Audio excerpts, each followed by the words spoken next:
Amigos, ¿qué tal? ¿Cómo están? Pues esta ya es la segunda mesa que vamos a tener. Quiero decirles que todos ustedes son invitados de honor, queridos amigos, y además, pues apenas empezamos con las mesas la semana pasada. Y bueno, me parecía súper interesante poder, ahora sí que intercambiar opiniones sobre un mismo tema desde diferentes ópticas. Y aquí, del lado izquierdo, tengo a Jacqueline Joyce Tapia. Ella es presidenta del Consejo para Prevenir la Discriminación en la Ciudad de México. A mi lado derecho está Lolkin Castañeda Vadillo, activista que además quiero mucho y conozco hace mucho tiempo. Muchas gracias. Y de aquel lado también está Jesús Toledano Landero, que además ustedes lo conocen porque tiene cápsulas en este programa para todo lo que tenga que ver con pues, derechos humanos de las personas con discapacidad y lo que tenga que ver con derechos humanos. Y el tema de hoy justamente es hablar de la discriminación. Muy a colación de que apenas venimos de la marcha, muy a colación de este evento tan espantoso que sucedió en Orlando, que tiene que ver sin duda con lo mismo. Y bueno, pues escucharte hablar a ti me gustaría primero, platicamos hace poquito, previo justamente a la marcha, que todo salió fabuloso. Qué bueno, Jackie, bienvenida. Bueno. Pues sí, mira, afortunadamente la marcha lleva 38 años de haciéndose en la Ciudad de México y un poco lo que yo platicaba es que eran contextos totalmente diferentes, ¿no? Es decir, el hecho de Orlando era una persona homofóbica, indiscutiblemente, con una carga ideológica y religiosa muy, muy definida, pues, ¿no? Y que lo que estaba sucediendo en México no tenía nada que ver con lo que estaba sucediendo en Orlando, aunque los hechos en sí son una lucha por la causa LGBT y otra una causa homofóbica, ¿no? Pero que no se conectaba, ¿no? Y bueno, ya acabamos de pasar los hechos de Veracruz, de Jalapa, lo cual también me parece que ahí sí el contexto era mucho más cercano de lo que estaba sucediendo. Sin embargo, bueno, pues la marcha fue un ejercicio maravilloso, sobre todo... Con saldo blanco, hay que decirlo. Indiscutiblemente, ¿no? Y sobre todo porque es hablar de un tema que yo un poco lo que les decía es que la utopía se estaba haciendo realidad. Ya sé que quienes me escuchen me van a decir que el chiste de la utopía es que nunca se alcanza. Pero era precisamente ver en la Ciudad de México el tema de las familias que cada vez más se concretiza, que cada vez más no es un tema solamente de legislación, sino de sociedad que reconoce, que respeta.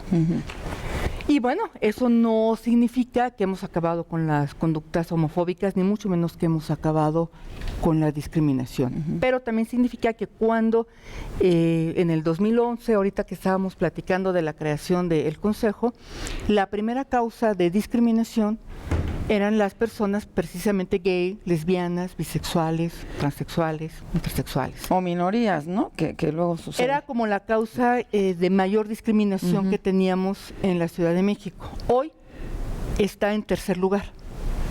¿Quién está en primero? Y es que hay que entender esa suma de fuerzas de cómo se mueve. Logramos, por un lado, visibilizar el problema de mujeres despedidas por embarazo, es el 63% de las denuncias que se ponen. Imagínate. Pudimos sacarla de ese túnel oscuro y que las mujeres se sintieran seguras y pudieran denunciar. Y por otro lado, se ha avanzado cada vez más en el respeto a la población LGBTI, pero no en todos los espacios. Eso también hay que decirlo, que las denuncias están muy focalizadas. Y es en el espacio laboral. El 80% de las denuncias que recibimos de personas gay, lesbianas, trans, es precisamente el espacio laboral en donde se les discrimina. Digamos el más crítico. El más crítico, que no se les da el empleo, o que cuando identifican o saben que es un hombre gay, o que cuando llega la solicitud del trabajo todo está muy bien, pero cuando se dan cuenta que es una persona trans, entonces no se lo dan. El reto ahorita está colocado con la fuente empleadora. Ahí pero fíjate, y además estás diciendo que es con la sociedad, ¿no? O sea, diríamos que es la sociedad. Y hablando de la sociedad, yo, Lolkin, ¿a ti cómo te ha ido con la parte social? Porque las instituciones obviamente tienen que hacer lo suyo, ¿no? Y creo que están intentando hacerlo, por lo menos en el gobierno de la Ciudad de México. Bueno, la Ciudad de México, ahora Ciudad de México. pero la sociedad es la que tiene que ir cambiando, ¿no? Y creo que cambia, pero también al mismo tiempo es la que juzga más fuerte, y etcétera. ¿Cómo van? Fíjate que es interesante, Claudia, porque si bien la discriminación y la desigualdad no va a desaparecer por decreto, son los derechos, las leyes, lo que facilita el cambio social, ¿no? Es decir, no podemos imaginar un Estado de la República en donde se piense en términos constitucionales en igualdad y no discriminación y no haya la garantía del matrimonio civil igualitario, el cambio de identidad jurídica, en fin, una serie de reconocimientos mínimos civiles, justos, para cualquier persona mexicana, ¿no? Y entonces ahí, a pesar de que la Suprema Corte de Justicia hace un año emitió la jurisprudencia que dice el matrimonio civil no puede ser solo la unión entre un hombre y una mujer, ni con fines de procreación de manera exclusiva. A pesar de eso, en 22 estados de la República, hasta este momento, quienes los gobiernan y fueron electos por la gente y fueron electos justamente para garantizar la constitución política, han decidido aplicar leyes discriminatorias, ¿no? Han decidido aplicar de facto la desigualdad con su omisión legislativa. Entonces, esto evidentemente le manda una señal muy lamentable a toda la sociedad, porque lo que le está diciendo es lícito perseguir a las lesbianas, es lícito perseguir a las personas trans, es lícito despedir a un homosexual, es lícito negarle derechos al hijo de una pareja de dos homosexuales, es lícito. Y es ahí en donde todo el cambio social se atora. Podemos ver muy claramente cómo después del anuncio que hiciera el presidente de la República, Enrique Peña Nieto, el pasado 17 de mayo, diciendo vamos a armonizar las leyes, vamos a garantizar el matrimonio civil igualitario en todo el país, vamos a hacer el cambio de identidad jurídica a personas trans. A pesar de esto, pues los que cambios... fue sin precedente, también hay sí, que me decirlo. parece que es muy importante. Sin duda, sí. No es nada despreciable, No, es un gran avance del cual el movimiento social tenemos que tomarnos y empujarlo. Claro. Pero podemos ver claramente cómo las asociaciones religiosas detonan una persecución y un discurso de odio, justamente intentando vulnerar los derechos. Y lo que no queda claro es, o sea, y discursos de odio es Orlando, Esa es la gravedad del asunto. En cualquier momento se te dispara la violencia. Y olvídate Orlando, o sea, simplemente váyanse ustedes ahorita, ya hay un video, justamente ahorita en la red lo acabo de ver, me parece que es en Manchester, en un camión, en un autobús, igual, es este muchacho que es de origen, no me acuerdo, ¿de dónde era? Es mexicano.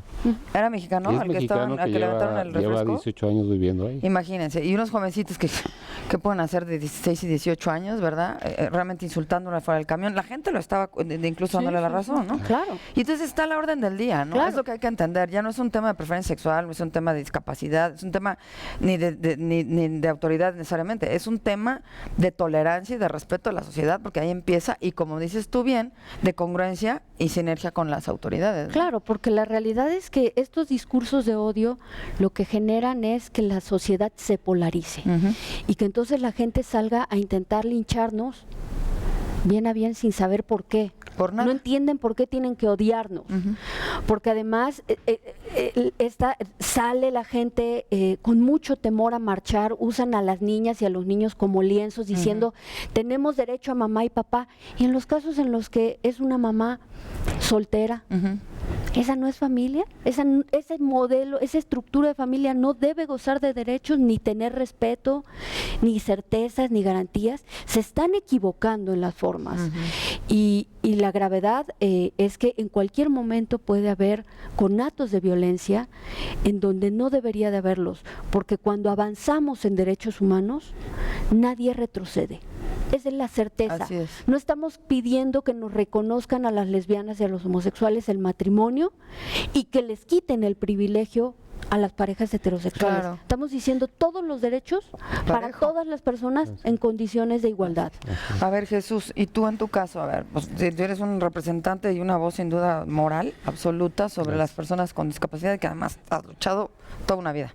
Y primero, pues agradecerte esta mesa y felicitarte por esta mesa, porque es un tema que yo en lo personal llevo 30 años en este tema.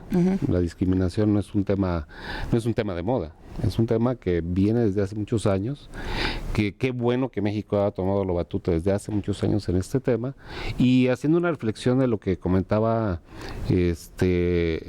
nuestros colegas aquí en la mesa, la reflexión es que viendo para atrás parecería que no hemos hecho nada. ¿Por qué? Pues porque hay mensajes muy negativos de discriminación. No solamente tenemos que entender que el país, somos un país discriminado lamentablemente. En 2005 hicimos con Gilberto Rincón Gallardo la primera encuesta nacional sobre discriminación. En 2010 la volvimos a hacer, obviamente con mayor precisión sobre los datos, sobre la información que le queríamos preguntar a la gente. Y los datos fueron muy reveladores, pero también muy atemorizantes. ¿Por qué? Pues porque discriminamos por el color, discriminamos por las ideas religiosas, discriminamos porque las preferencias sexuales de las personas no nos parecen, discriminamos porque nos discriminan porque cómo nos vestimos, discriminan porque una mujer se embaraza y está en un trabajo y es motivo de que se le cuestione o se estigmatice, discriminamos porque ven a una mamá amamantando a su hijo en un parque que acaba de pasar hace unos días y una señora estaba en un parque, creo que de Morelia, y pues estaba amamantando a su bebé como algo natural, y pasó una pareja y la recriminó y la regañó y le dijo que estaba atentando contra la moral. Yo lo que quiero compartir es que, bueno, yo creo que es muy importante sí reflexionar de que tenemos que trabajar mucho más en el país, y bien lo dijo hace un momento Jackie, en el sentido de que sí es la sociedad, pero también tiene que ver la parte de gobierno y la parte legislativa. Yo que te diría, creo que viendo en retrospectiva, creo que sí hemos avanzado de manera importante en la legislación, en que se reconozca la legislación. No es suficiente. Tenemos que sí abordar el tema en que hay que hacer mayor conciencia social, con acciones afirmativas, con trabajo con la sociedad, con la enseñanza en la escuela, con la enseñanza en la familia, etcétera. Pero también la parte de gobierno tiene que observar y tenemos que observar como país, que otras sociedades también han adoptado otros mecanismos. Y me refiero, por ejemplo, al ser más contundentes quizás en las sanciones, por ejemplo, que hoy en algunos países son normales. Y tú vas a un trabajo y te quieren discriminar porque tienes preferencias sexuales, porque estás en una silla de ruedas, porque eres de color diferente, etcétera, etcétera, o porque tienes SIDA. Bueno, pues hay países donde hoy clausuran la empresa. Claro. Y no son medidas menores, son medidas, ahorita lo hablábamos, lo platicaba con otra colega tuya que va a estar aquí en unos momentos, platicábamos de la accesibilidad. Pues bueno, pues hay el eterno problema de la discriminación por la accesibilidad. Es un tema legal, es un tema de gobierno, es un tema de sociedad. No se va a solucionar porque venga aquí a las instalaciones, con todo respeto lo digo, de Telefórmula, y que hay escaleras y que no se ha solucionado, pues porque la ley es laxa. Y mientras no haya una sanción verdaderamente ejemplar, que a la institución le diga, ah caray, me van a clausurar las instalaciones porque no tengo rampas, pues eso debería ser. Eso también tenemos que empezar a trabajar como sociedad, que el ser humano reaccionamos y tenemos actitudes, así somos los humanos. Y desgraciadamente tiene que ver de valores, tiene que ver de cultura, tiene que ver varios factores, y tiene que ver, reitero, sí un trabajo en el que de gobierno, de la sociedad y de la legislación también, para que podamos avanzar en el combate, y como lo decía Gilberto en algún tiempo, la eliminación, que parece una palabra muy soñadora, pero yo creo que en algún momento la sociedad tiene que avanzar para madurar y para ser ejemplar, y que todos estemos en igualdad de condiciones, como lo decía nuestra compañera hace un momento. Vamos a ir un corte, ahorita volvemos con esta mesa. Gracias. Hablando de discriminación.